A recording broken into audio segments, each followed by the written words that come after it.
Meus caros amigos e amigas, vocês estão no canal Espiritismo Explicado. Eu sou Lazarino Barbo. Antes de começar nosso vídeo de hoje, eu vou te pedir que ajude o nosso canal a crescer. Inscreva-se no nosso canal, compartilhe com os amigos, ative os sininhos das notificações para que o YouTube possa avisar você dos novos vídeos. Hoje nós vamos dar continuidade à análise das mensagens psicografadas no Núcleo Espírita Kardecista Renascer. Esta mensagem foi psicografada no dia 4 de setembro de 2019. Ela começa assim: Eu costumava acordar bem cedo, abrir as janelas e admirar os jardins. Gostava da calmaria e do silêncio antes do despertar e do recomeço da agitação. Mesmo morando em Versalhes há tantos anos, ainda não me corrompera, não me sentia parte daquele mundo supérfluo. Naquela manhã de outubro, no entanto, não abri as janelas. Ainda deitado e de olhos fechados, fiz uma prece. Sentia toda a tensão que rondava a corte. Muitos praguejavam que o fim estava próximo para os privilegiados do palácio. Ameaças chegavam de várias partes do país, mas o rei não dera ouvidos aos rumores enquanto ainda havia tempo para se fazer algo. Agora era tarde demais. Havia murmúrios de rebelião, magiando as estradas de acesso e circulando pelos corredores reais. Vozes clamando por justiça, nas 3 palavras que marcaram a revolução ganhavam força. E o soberano negligente subestimou o clamor popular. Seria impossível conter os novos tempos que chegavam ao território francês. Jean D. era um dos revolucionários que acreditava nas possibilidades da bandeira e seu tripé. Se agarrava àquela esperança de um futuro justo, livre e igualitário, como a razão de sua existência. Sonhava com uma sociedade onde todos fossem tratados com o mesmo peso pela justiça. As minorias da nobreza e do clero tivessem os mesmos deveres e o esforço e o trabalho de que cada um fossem recompensados de modo equânime. Conheci Jean na casa de Madame Eugène, uma antiga professora já idosa e adoecida, durante uma visita a Paris 3 meses antes. Lá, encontrei um grupo discutindo calorosamente as ideias da Revolução, até então inéditas para mim. Logo percebi um jovem no canto da sala, de cabelos desalinhados, semblante austero, compenetrado naquela discussão. Nossos olhares se encontraram e senti um terremoto me atingindo no corpo e na alma.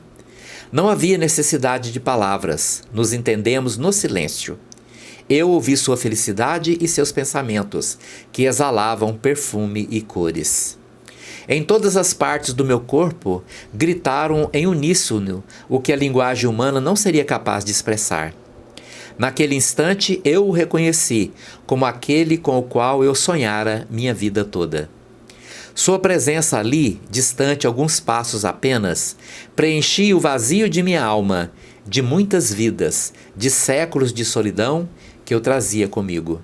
Quando finalmente ele falou comigo, numa fração de segundo, uma janela se abriu ali, no meio da sala, da professora Eugène, e voamos juntos, mergulhando no infinito das coisas, além do tempo e do espaço. Eu soube que ele também sabia que éramos almas gêmeas. Soube ainda que não teríamos muito tempo juntos, e que aquele encontro marcaria um destino infeliz.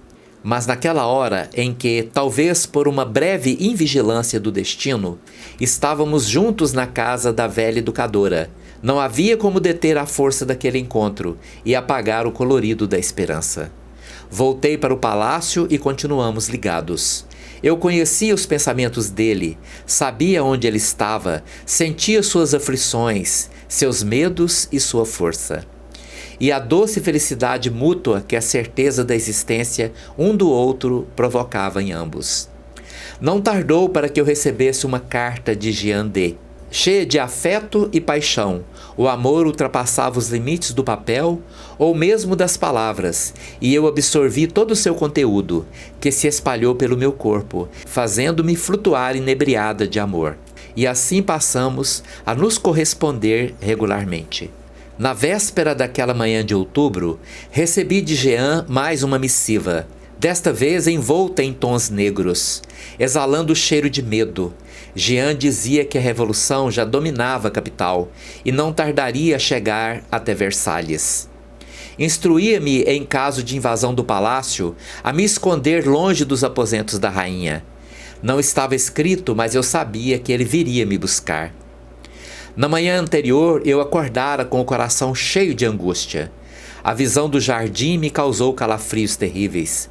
Pude ver a poeira que se levantava longe e ouvir os sons da revolução batendo às nossas portas. Uma onda de pânico atingira-me em cheio. Sabia que a revolta que rondava o palácio não seria contida. Rumores se avolumavam rapidamente, anunciando que era chegada a hora. O palácio despertara em meio a um movimento atípico e eu permanecera no quarto a manhã toda.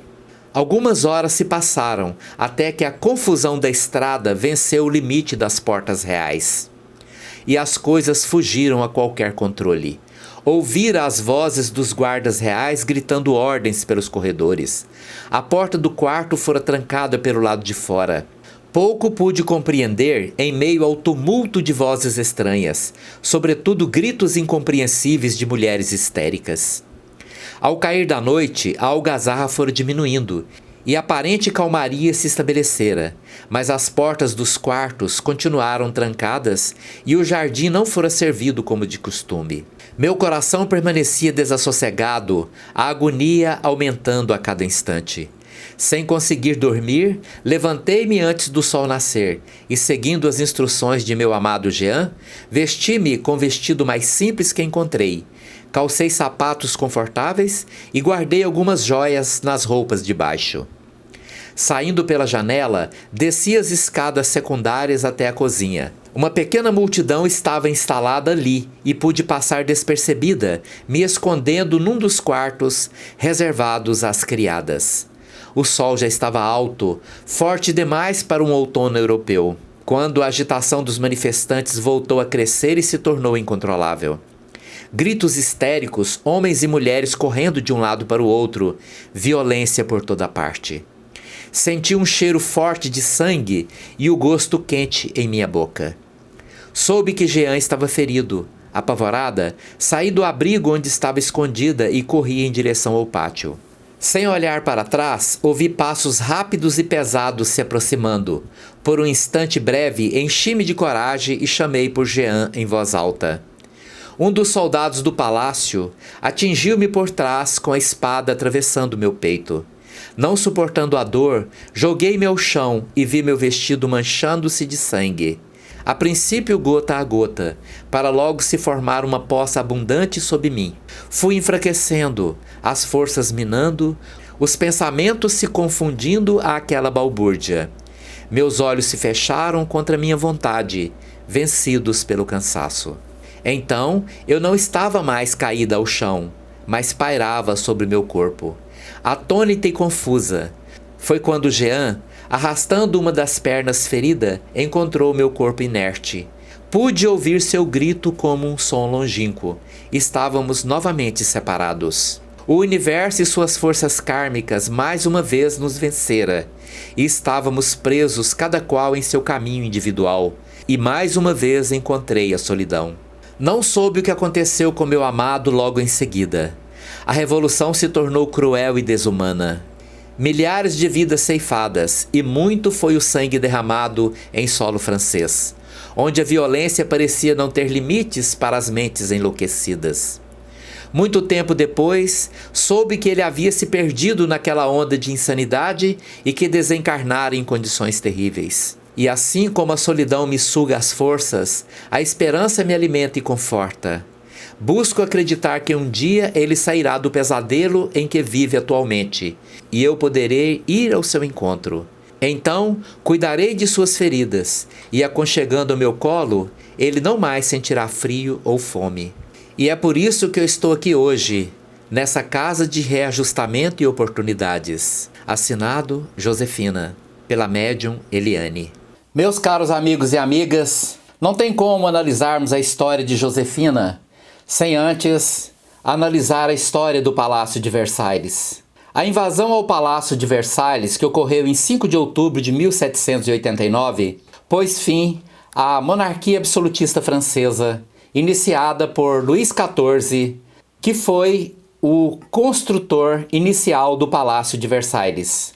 Luís XIV, que se intitulava o Rei Sol, ele criou a monarquia absolutista francesa, quando determinou que ele próprio seria o seu primeiro-ministro. Apesar do seu absolutismo, ele era um homem sonhador. Naquela época, a França era considerada a maior potência militar do globo. E ele queria que a França não mais exportasse guerras. Criou o conceito de etiqueta, com um código rigoroso de procedimentos, de comportamento e de vestimenta, que separava as pessoas de acordo com seu grau de relação com a monarquia, onde absolutamente tudo, todas as ações, todos os gestos, todos os cumprimentos, todas as expressões eram regidas por um rigoroso código de comportamento. Com a criação do Palácio de Versalhes, ele quis que toda a monarquia morasse no palácio. Isto gerou uma disputa terrível pela atenção do rei. E essa disputa gerou ódios terríveis, porque tudo era passível de ser feito, onde os fins justificavam os meios. Envenenar, criar intriga, denegrir as pessoas diante do rei, para que elas não mais merecessem a sua atenção, com envenenamentos decorrentes, com famílias que conseguiam a ascensão ao palácio e famílias inteiras que caíam em desgraça e miséria, assassinatos e suicídios. Com a morte de Luís XIV, o rei Luís XV e Luís XVI continuaram a construção do palácio.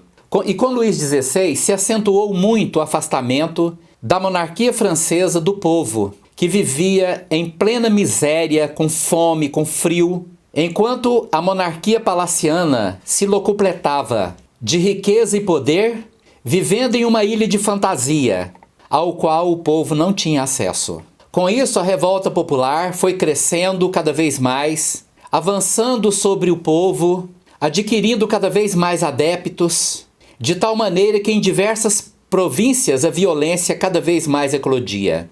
É preciso lembrar que Versalhes não era em Paris, era num vilarejo próximo a Paris. E a família real não morava em Paris, morava em Versalhes. Mas em 5 de outubro de 1789, uma multidão de mulheres famintas se deslocam de Paris até o palácio, conseguem vencer os guardas e invadem, saqueando parcialmente o palácio. Quando esta multidão se aproximou dos aposentos reais, ela foi contida pelos guardas usando de extrema violência e houve muita morte de ambos os lados. E no dia seguinte, com a chegada de mais adeptos da Revolução cercando o palácio, o rei assina um tratado diante da Assembleia Nacional e deixa o Palácio de Versalhes, voltando a Paris, escoltada pelo exército, pondo fim à monarquia absolutista francesa. O que veio depois não foi menos terrível e ao mesmo tempo inspirador. A Revolução Francesa, com seus ideais de igualdade, liberdade e fraternidade, implantado à custa de muita morte, muita dor e muito sangue. As intermináveis filas da guilhotina,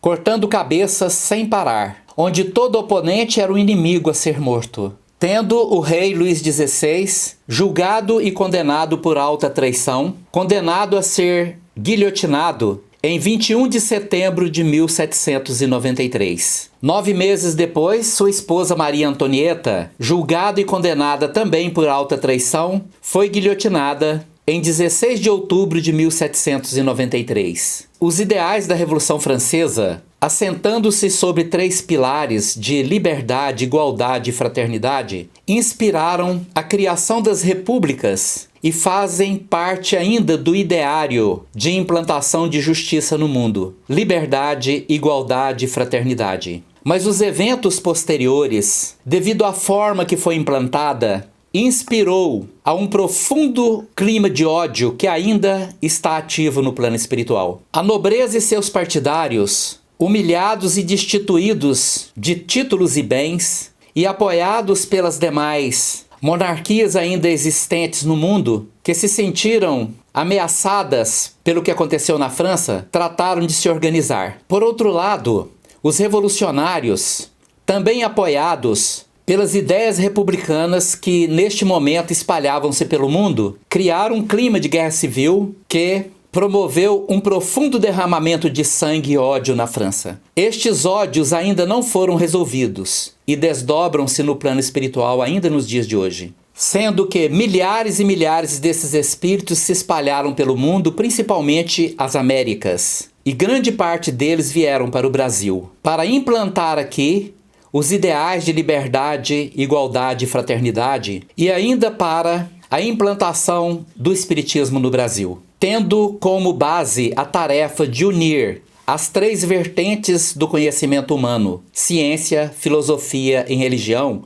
num só conceito de compreensão da vida, da natureza, de Deus e do próprio homem. Guardando nestes princípios e conceitos que irmanizam a humanidade sobre uma mesma bandeira, a da irmandade preconizada por Jesus, possam contribuir, diante do conhecimento e da eliminação da ignorância, que os ideais da Revolução Francesa possam aqui florescer como igualdade, liberdade e fraternidade. E diante disso tudo, aqui está a doce e meiga Josefina, uma das muitas moças que viviam no Palácio de Versalhes, protegida pela sua condição de nobre. Se encantou com seu amado Jean, um revolucionário. Ele se perdeu nas tramas do ódio, se envolveu no sangue derramado, em uma luta fratricida que ainda hoje não terminou. E ela, buscando despertar o seu amado Jean do pesadelo que vive, termina sua história com esperança e amor. E diz: "E assim como a solidão me suga as forças,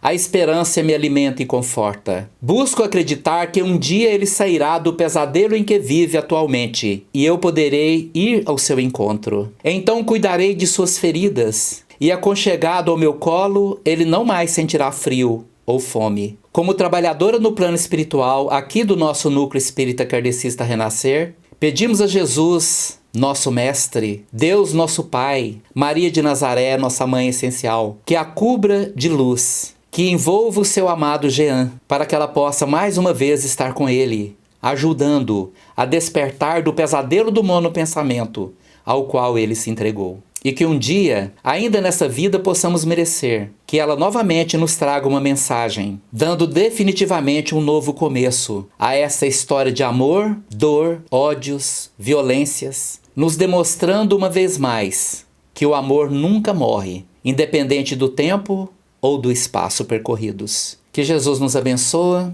Se você gostou desse vídeo, deixe aí o seu like, inscreva-se no canal e compartilhe com os amigos. Muito obrigado.